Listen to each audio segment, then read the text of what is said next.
Uh, Welcome to this session of life skills. I had been discussing about important life skills such as learn negotiating skills, conflict management skills, behavior changes, and stress and emotion, how to solve your problem, creative and critical thinking, problem related to adolescence, conflict management skills, life interview skills, and group discussion, etc., in respect of the life skills that are required for the students. However, I have included in my topic life skills for corporates recently, and I had been telling about personal finance planning, parenting skills, leadership skills, learning skills, presentation skills, numeracy skills, and interpersonal skills, etc., including the latest of the videos in respect of work-life balance, control your anger, and how to be assertive, and body language. And the recent video is on communication strategy. Perhaps if you continuously see these videos, you will have a good number of topics which may be useful to you in improving your career and also your professional life.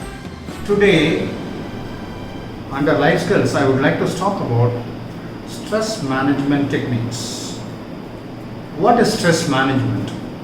Stress management is the wide spectrum of management techniques and psychotherapies aimed at controlling a person's level of stress, especially chronic stress.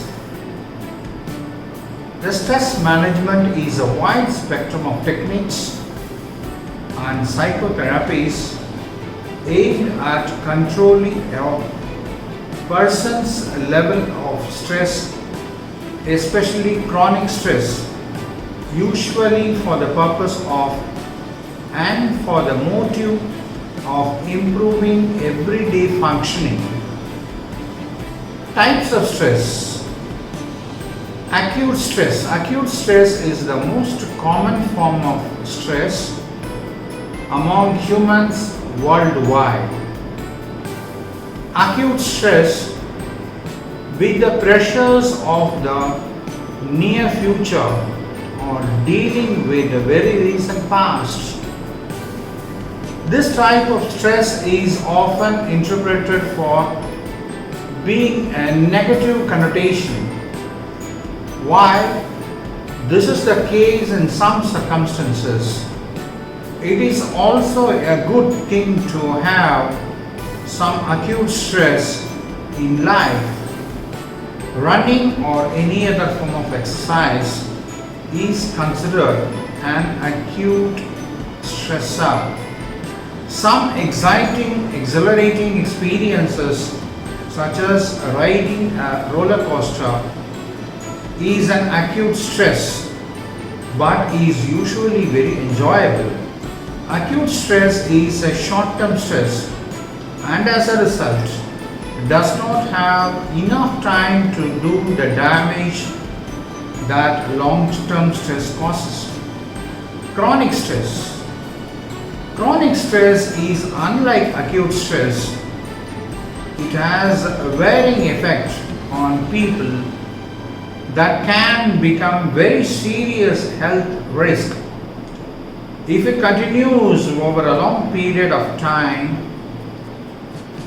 Chronic stress can lead to memory loss, damage spatial recognition, and produce a decreased drive of eating. The severity varies from people to person, and also gender difference can be an underlying factor. Women are able to take longer durations of stress than men without showing the same maladaptive changes. Men can deal with a shorter stress duration better than women can, and once males hit a certain threshold, the chances of them developing the mental issues increases drastically. Then comes the workplace. All of us have some position in the society, in the workplace, within the family, economic status, and so on.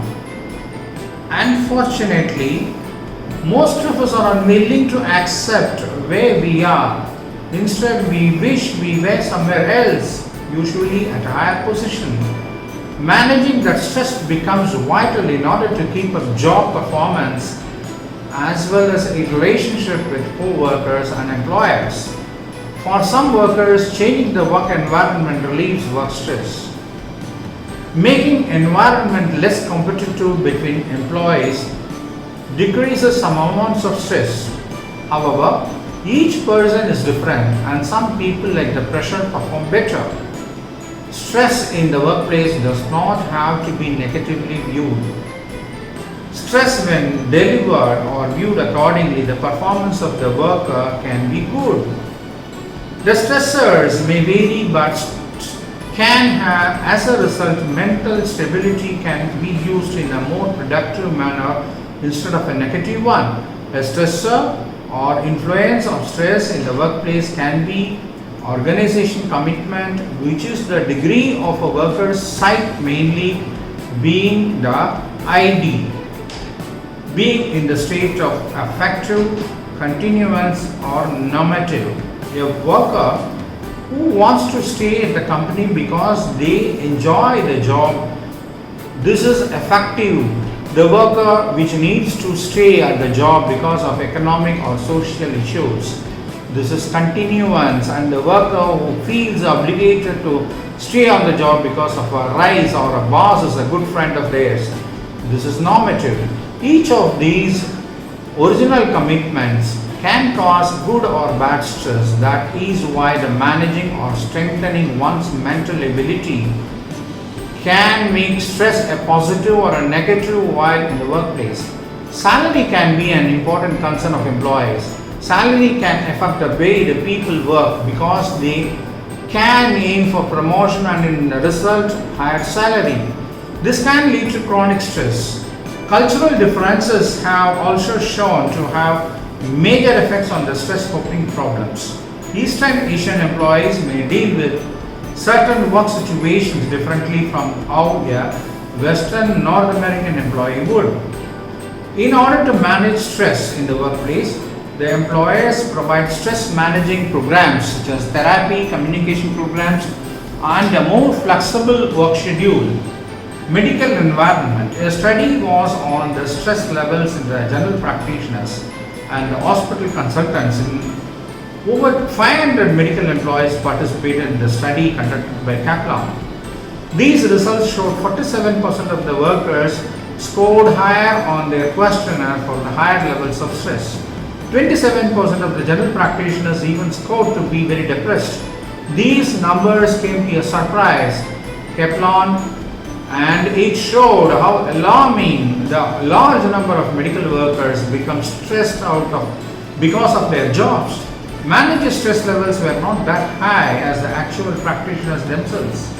An eye-opening statistic showed that nearly 54% of the workers suffer from anxiety while being in the hospital. Although this was a small sample size for hospitals around the world, Kaplan feels this trend is probably fair accurate across the majority of hospitals. Then comes the aviation industry. Aviation is a high stress industry given that it requires a high level of precision at all times. Chronically, high stress levels can ultimately decrease the performance and compromise safety. To be effective, stress measurement tools must be specific to the aviation industry given its unique working environment and other stressors. Stress measurement in aviation seeks to quantify the psychological stress experienced by aviators with the goal of making needed improvements to aviators' coping and stress management skills. To more precisely measure stress aviators, many responsibilities are broken down to workloads. This helps to categorize the broad concept of stress by specific stressors. Additionally, since different workloads may pose unique stresses, this method may be more effective than measuring stress levels as a whole.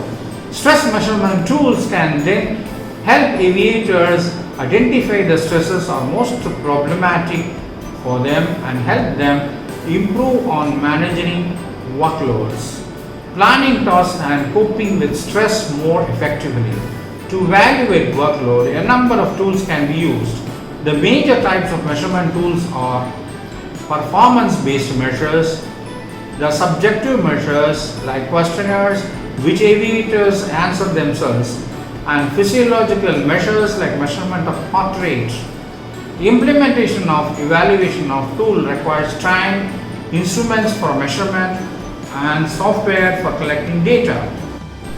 College. College can be a stressful time for many students as they adjust to a new and unfamiliar environment while transitioning from adolescence to the adulthood. Nearly 80% of the college students report frequently dealing with daily stress. Sources of stress that influence college students' stress levels include family and friends who are often physically further away, as well as changes in communications patterns with these individuals. Long held beliefs, that is, religious beliefs, as well as new opportunities for various behavior, that is, alcohol and drug use, are also significant influential factors.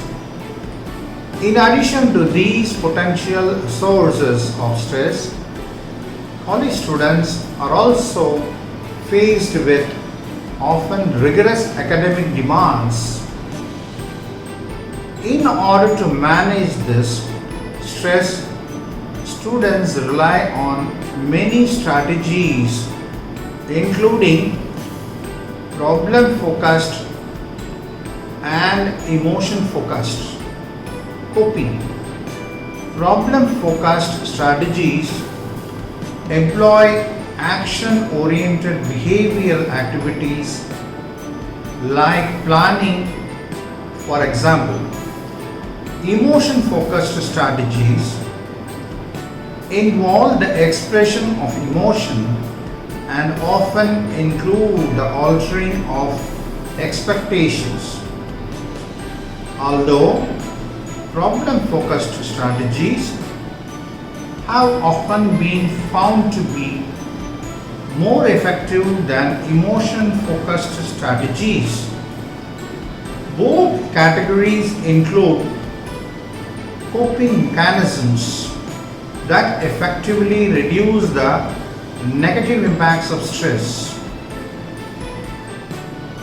There are several practical examples of problem focused or approach based coping strategies, notably developing time management skills, avoiding procrastination, and goal setting are associated with stress reduction.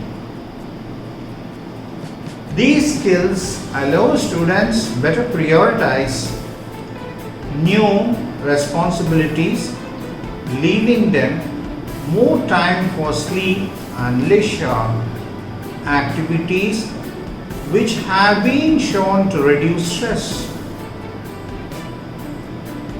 Additionally, working towards or maintaining healthy sleep habits helps individuals better cope with high levels of stress. Several emotion focused strategies have also been found to be effective in combating stress.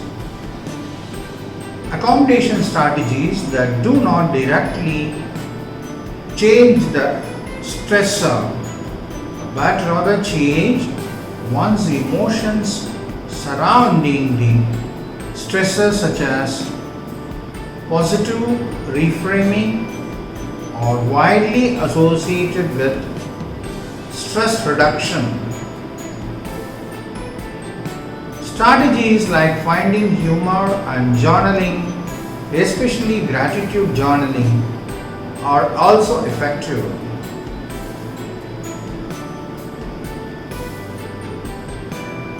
Without effective coping skills, students tend to engage in unsafe behaviors as a means of trying to reduce the stress they feel. Ineffective coping strategies popular among college students include drinking excessively, drug use, excessive caffeine consumption, withdrawal from social activities, self-harm, and eating disorders. These effective strategies can be dangerous because they often become habitual, addictive, and sometimes fatal. For example, when college students turn to drinking as a way of coping with stress, they begin to drink larger quantities and more frequently instead of just occasionally with the friends. This can lead to alcohol poisoning, addiction, and the other dangerous behaviors. The problems of these coping methods can cause more harm than good and often lead to more stress for the student.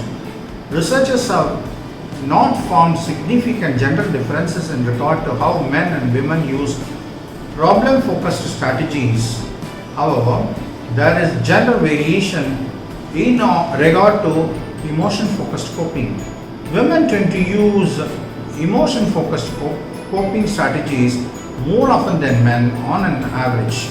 However, men do report using one emotion-focused coping strategy more often than women, mental disengagement in the form of alcohol use. Overall, women report higher stress levels than men, specifically for social relationships, daily hassles, finances, self-imposed stress, frustration, and academics. This could be because women are often more in tune to their emotions and are more comfortable expressing their feelings. While stress for college students is part of transitional experience, there are many strategies that students can use to reduce the stress in their lives and manage the impact of stress. Time management skills, which encompass goal setting, scheduling, and pacing, are effective approaches to reducing stress. Additionally, students should keep up their physical and mental health with regular exercise, healthy eating, good sleep habits, and mindfulness practices. There are several services such as counseling and therapy available to students that can be accessed to both on and off campus to support stress management and overall student well-being. Hope you have understood and appreciated the effect of stress and method of stress and application of stress and remedy of stress, how to get relieved from stress, etc. If you like this video, like it, share it with your friends, and subscribe this channel for further videos to be loaded for your own benefit. Thank you very much.